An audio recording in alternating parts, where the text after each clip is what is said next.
CJ forced himself to stand loose and keep the grin on his face. It was Wednesday night, and on a Wednesday night of all nights, he didn't want a fight in the middle of his joint. But principles were principles, and poor Sheila was still huddled in the corner, terrified, after being pinched by Paul Bunyan here. CJ didn't stand for disorderly conduct in his place, and he definitely didn't stand for any guy manhandling a woman. As far as CJ could tell, there was only one thing to do. "You got two options," he explained again. "The easy way, or the hard way." He rolled his neck and shrugged out his shoulders. At 5'10" and 160 pounds, he hardly intimidated the larger man. The regulars in the bar who knew better were quietly placing bets with the people who didn't know so much. Behind the bar, Gus was unsheathing her knife just to be safe. If these big brutes thought CJ was harmless, just wait until they saw what Gus could do with the Bowie knife. CJ wasn't nervous. He'd faced bigger opponents, tougher opponents, more numerous opponents in his life.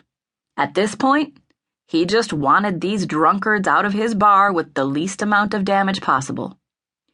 "Okay," CJ said at last. "The hard way it is." He rolled up his shirt sleeves and assumed a boxer's stance. "Come on, big fella. I got other customers to flatter." Big fella lumbered out of his chair enthusiastically. Obviously, he hadn't walked into the Ancient Mariner for the beer. CJ's pulse picked up. He hadn't been in a brawl for months now, and there was something to be said for a good brawl.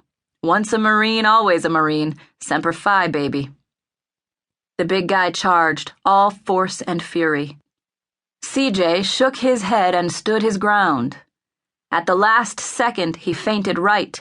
Big fella went crashing headfirst into CJ's freshly polished bar. CJ winced. "Hell, that's $100 damage right there." Big fella reeled back and shook his head like a drunken bull. His buddies rose out of their chairs. "Man, it's gonna be an expensive night." Behind the bar, Gus snorted and said, "You should have bought the tranquilizer gun when you had the chance." "And miss these Kodak moments? Put some money down on me, Gus. I'm going to need the winnings to cover the damage." "Bah," Gus muttered. "Bar can handle more than that, you two." Twiddly-dee and Twiddly-dum advanced. CJ let them crash into the bar once apiece just to be neighborly. After a bit of heavy grunting and fist-clenching, the threesome decided for a group rush, costing him 2 perfectly good tables and 1 already taped-together chair.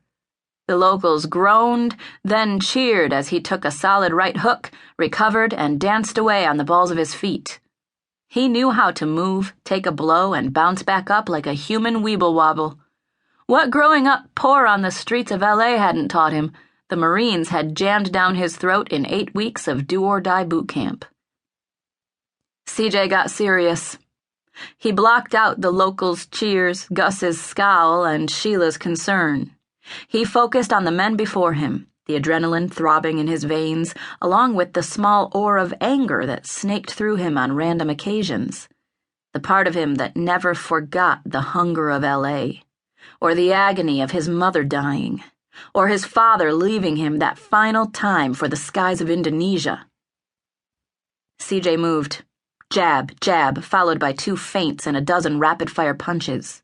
The 3 men dropped 1, 2, 3, making loud thuds on his red-tiled floor.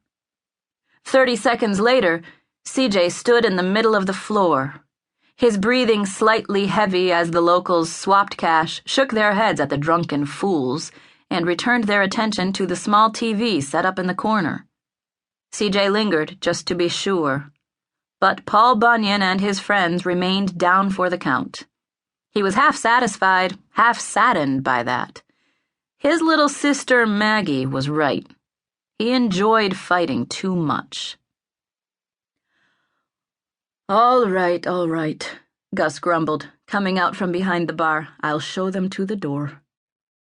She shuffled her bulk toward the fallen forms, not in any hurry. A Hopi Indian